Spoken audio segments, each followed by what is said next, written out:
Hi, my name is Ben Lawhon. I'm the Education Director for the Leave No Trace Center for Outdoor Ethics. I'm in my garage right now, which is also my gear den, and I want to talk to you today about leaving no trace on your next water adventure. One of the key things to remember about any water adventure is planning ahead and preparing. Whether that's guidebooks, whether that's maps, looking at the internet, make sure you know where you're headed. This could be a whitewater trip, this could be a flatwater canoe float, it could be a sea kayaking, even a sailing mission. Regardless, make sure you know what you're getting into, know what you'd like to see, know where you'd like to go, and research that before you head out. The next thing to consider is traveling and camping on durable surfaces. Most people may not think about it, but generally water is a very durable surface. We obviously need to be cautious about where we enter waterways and how we come out of waterways, but once we're on the water, we actually have very minimal impact. However, we can have impacts on our campsites. If camping in a river corridor or near water, you can consider the use of a campsite floor of some kind. This type of material here, known as scrim cloth, is available from many camping supply companies. You can lay it down on the ground. It will actually cover your campsite area, like your kitchen, for example. It'll collect all that micro trash, which can then go right into your trash. And the nice thing about this type of material is it's mesh, and so sand and silt float right through this. When we talk about disposing of waste properly, one of the things to consider on waterways, have some way to deal with trash during the day. A Ziploc bag is a handy way to keep your trash in one place and also keep it dry. When we're talking about human waste, many areas now require pack out of human waste, and there are a number of different ways to do that. We have portable toilet systems.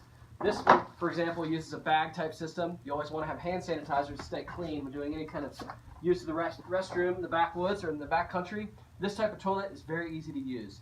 It can definitely help you minimize your waste impacts on river corridors and coast. Next thing to think about is leave what you find. Probably the biggest issue with waterways is invasive species and moving invasive species around. Make sure you're cleaning your boats between trips, whether that's a canoe, a sea kayak, an inflatable raft, perhaps even a motorboat or a sailboat. Be cognizant of what you might be transporting around.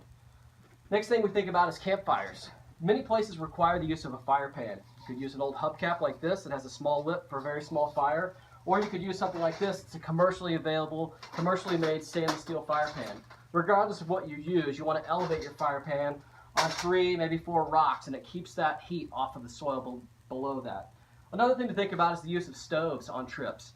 Stoves are an easy way to cook meals. They're fast. Just make sure you bring the right fuel type. Some types of stoves use propane fuel. Other types of stoves use small propane canisters. So just make sure you have the right fuel.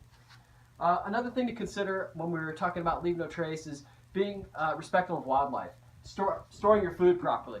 Some rivers, some river trips, some coastal sea kayaking trips, you're in bear country. And the use of a bear canister can be required in some cases, but it can be voluntary as well. It's just a good way to keep wildlife free from human food and trash. There are also a number of commercially made coolers that you can put a padlock on that make those coolers bear-proof. So it's something to consider in terms of properly storing your food, your trash, and other items. And lastly, you want to be considerate of other visitors. There are lots and lots of us enjoying America's waterways. Regardless of how we choose to do so, think about how you might impact someone else's experience unnecessarily. Check in with groups at popular places like scouting or portage locations, or even a pretty scenic waterfall, and just find out what other groups in the area may be doing so you can plan accordingly. With that said, if you put all these tips into action on your next adventure, you will not only have a great trip, but you'll also leave no trace. Thanks.